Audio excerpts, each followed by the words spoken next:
தமிழ்நாடு என்பது ஒரு தமிழகத்துடைய முன்னோடி மாநிலமாக இருக்கிறது என்பதை தொடர்ந்து நாம் நிலைநிறுத்தியாக வேண்டும். இதற்கு முன்னர் தமிழகத்தில் உள்ள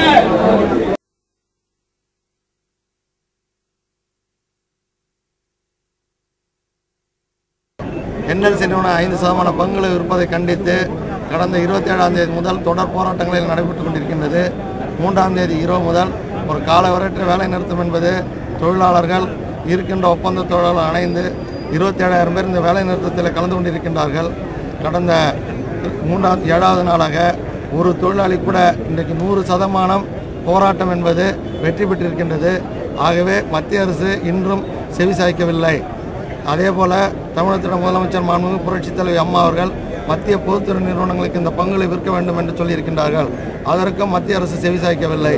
ஆகவே ஒன்று பங்கு விற்பனையை தடுத்து நிறுத்த வேண்டும். இல்லை என்று சொன்னால் தமிழக முதல்வருடைய புரட்சித் தலைவி அம்மாவுடைய வேண்டுகோளை ஏற்று தமிழகத்தினுடைய பொதுத்துறை நிறுவனங்களுக்கு இந்த பங்குகளை விற்க வேண்டும். இதில் எந்த முடிவும் எடுக்கவில்லை என்று சொன்னால் இன்றைய தினம் முதல் அணுகுநிலையத்தை நோக்கி என்னுடைய தொழிற்சங்க கூட்டமைப்பின் ஒப்பந்த தொழிலாளரின் சார்பாக ஒரு மறியல் போராட்டத்தை நடத்தி கொண்டிருக்கின்றோம். இதிலும் ஒரு நல்ல முடிவு எடுக்கவில்லை என்று சொன்னால் இன்று மாலை தொழிற்சங்க கூட்டமைப்பு கூடி அடுத்த கட்ட போராட்ட நடவடிக்கைகளை விரிவுபடுத்துவோம். என்னுடைய போராட்டம் என்பது இந்த பங்கு விற்பனையில் மத்திய அரசு ஒரு நிலையான முடிவை எடுக்கின்ற வரையில் என்னுடைய போராட்டம் தொடரும் என்பதை இந்த நேரத்தில் தெரிவித்துக் கொள்கிறேன்.